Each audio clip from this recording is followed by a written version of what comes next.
"Just get on with it," was almost his catchphrase. Or in my case, "Just get on with it, toe rag." Today there is one of those days when, for the saddest of reasons, his impatience seems justified. So, why did Stanford Hall mean so much to him? Well, firstly, he had the greatest admiration for all three of Britain's armed services, especially, of course, the army. The army he didn't so much admire as love. He was in the Reserve Army for 40 years, and he finished his career at its highest point, as Major General and Assistant Chief of Defence Staff, in charge of reserves and cadets. So the feeling must have been mutual. So what was it that the army saw in him, and so valued?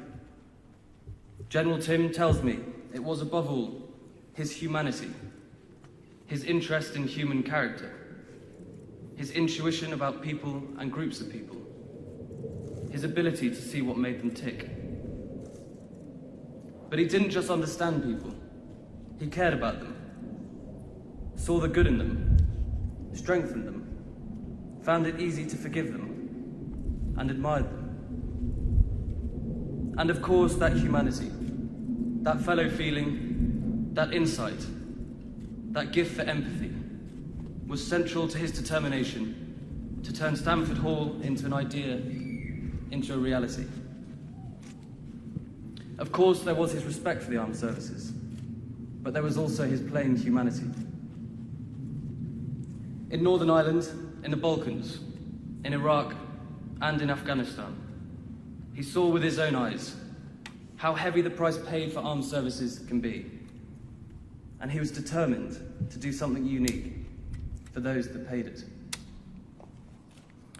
"I wanted somewhere," he said, "where a young man or woman could drive up the drive and say, 'Wow, someone is actually going to look after me.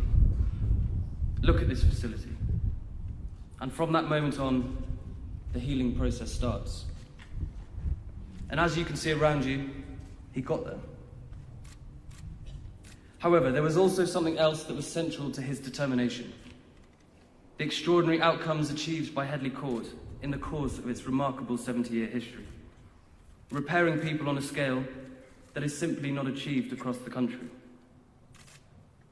Here, he realised, was an opportunity to do something extraordinary, not only for the armed services, but also for the rest of us, for the country as a whole.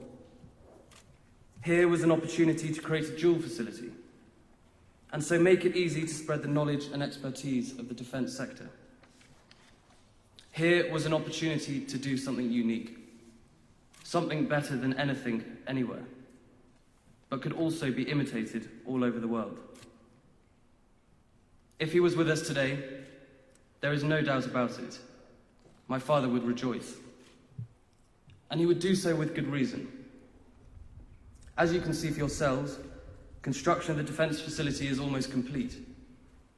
Headley Court's patients will be treated, and its staff working here by the end of the year.